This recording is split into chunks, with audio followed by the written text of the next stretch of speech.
Ver Mais de volta e a gente segue falando de um assunto que é bastante importante para desafogar a justiça brasileira. Eu continuo aqui com o professor André, com a professora Darlé. Eu vou fazer uma pergunta que eu acho que é mais aqui para o professor André. Veio da Paula Deres pelo nosso Facebook. É válido para processos que estão em precatório? Existe uma ordem de pagamento dos precatórios, né? E não há como, e a própria lei diz isso, não há como, através de uma mediação, uma arbitragem, passar por cima dessa ordem, por exemplo. Mas é possível, sim, a participação da administração pública na arbitragem e na mediação. Esse é um tema bastante novo no Brasil e é algo que eu creio que vai despontar bastante, porque a administração pública ela tem interesse fundamental na resolução de conflitos, né? E deve existir esse interesse, e a sociedade principalmente.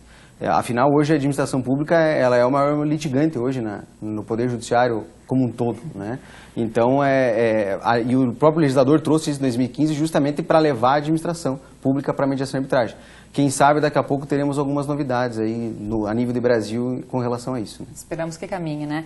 Professora, um pouquinho sobre o evento de amanhã, né? Eu vi que um dos temas, eu gostaria que falasse sobre os outros temas, mas um é constelação familiar. Isso. É um método bastante novo e muito interessante, né? Isso, é um método desses que nós falamos, conciliação, mediação, arbitragem, é o método que mais aproxima as partes, né? Faz com que as partes, elas ultrapassem aquele diálogo, tentem se colocar no lugar do outro, para que assim se resolvam os conflitos. Inclusive, amanhã no evento, na parte da manhã, serão colocadas experiências que já foram realizadas nesse sentido pela equipe da UNOESC, que realiza as sessões de constelação, além das sessões de mediação, né? E serão colocadas essas possibilidades já com os resultados obtidos em eventos que nós realizamos. Quais são os outros temas?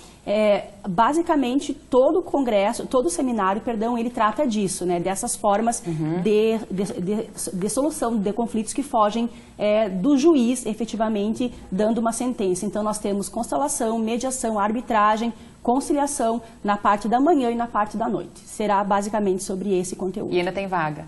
Tem vaga ainda tem vaga. Nós já temos centenas de inscrições feitas, mas chamamos a todos que se interessem ainda, né, pelo evento. Podem ser feitas inscrições até amanhã, inclusive no local. E qualquer dúvida que se tenha, basta telefonar na UNOESC para pegar essas informações com mais detalhes, no 3319-2613. Lá terão todas as informações. Professora, e no site da UNOESC também é mais fácil, né, que as pessoas procuram hoje pela internet? Isso, no site unoesc.edu.br é possível também ter as informações sobre o evento em si, os horários e os palestrantes todos que estarão lá conosco falando sobre esse assunto. Professor, sobre quem pode procurar, né, a UNOESC para procurar esse serviço, né? A gente começou a falar um pouquinho.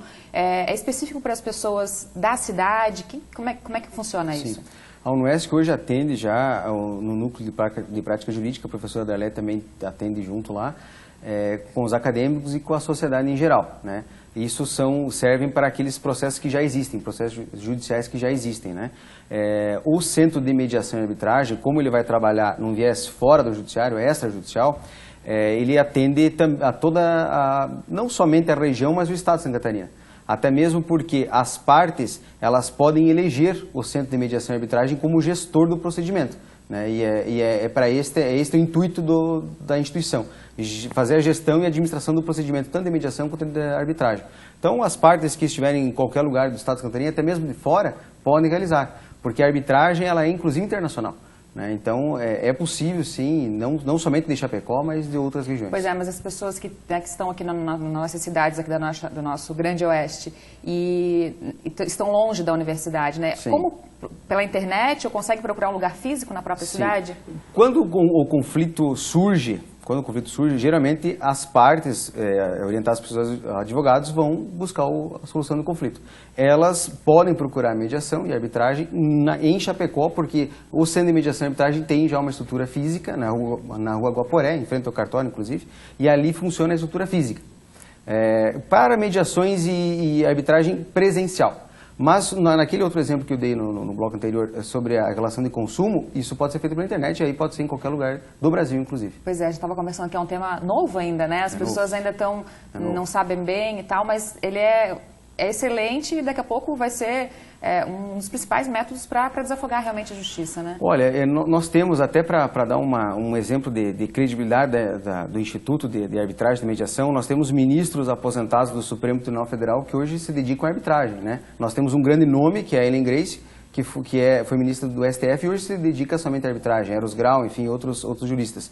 E os próprios ministros do Superior Tribunal de Justiça, não só nas suas decisões, nas suas jurisprudências, mas participando de eventos seminários, têm prestigiado bastante a arbitragem e a mediação justamente por isso, porque é um meio alternativo e adequado de solução de conflito. Pois é, eu estava lendo aqui, pesquisando, né, para poder conversar com vocês, que no início alguns advogados temiam que isso podia tirar o emprego deles, Exato. né, e no fim... É mais uma fonte, né? É mais um meio de exato, trabalho. Foi ótimo, foi excelente você tocar nesse ponto, e isso é até eu estava conversando com o professor antes, para a gente esclarecer, a arbitragem e a mediação nas suas leis, elas facultam as partes da representação de advogado. Mas o Centro de Mediação e Arbitragem de Santa Catarina, com sede aqui em Chapecó, nos seus regulamentos estabelece que é obrigatório as partes ter a presença de advogados, justamente para dar uma credibilidade, para dar transparência e para que as partes estejam bem representadas nesse procedimento, né? Então não existe parte sem advogado, né? Okay. Na arbitragem e na mediação. Gente, muito obrigada pelo esclarecimento, sucesso no evento amanhã. Muito obrigada. Contem sempre com a nossa casa aqui, sempre fiquem bem à vontade, bem-vindos. Muito obrigado mais uma vez pela atenção e pela disponibilidade. Obrigada. Obrigada. E o Ver Mais de hoje fica por aqui. A gente volta amanhã contando sempre com a sua participação. Beijo e até lá.